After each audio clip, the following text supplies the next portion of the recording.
Hello बच्चा लोग। तो अब बात करते हैं चैप्टर नंबर 2 की। देखो, पूरा का पूरा चैप्टर इंपॉर्टेंट है, पर ज्यादातर क्या पूछा जाता है, आप अगर लकी हुए तो आपसे स्ट्रेट ऑन पूछा जाएगा explain these principles. Now that principle usually you get an internal choice in this, and one part of the question will ask you to explain any 3 or 4 general principles of management, and the second one will ask you to explain again any 3 or 4 scientific principles of management and techniques, right? This is one.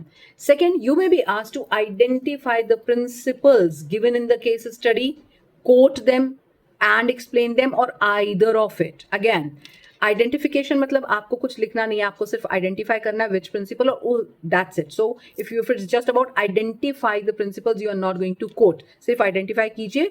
Like for example principle of discipline, you just write discipline, and if it is asked to explain it.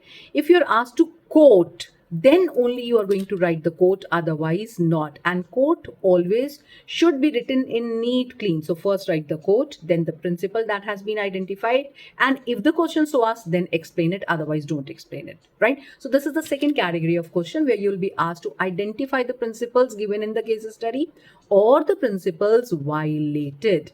Please be very careful, it may be scientific principles and techniques, or it may be general principles. So ये हो गई जी second category.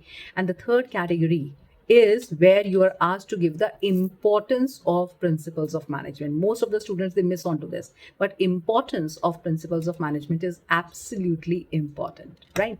And last but not the least, you might be asked to give any few differences between Fuel and Taylor, or how the principles are complementary to each other. So go prepare for chapter number 2. Bye bye.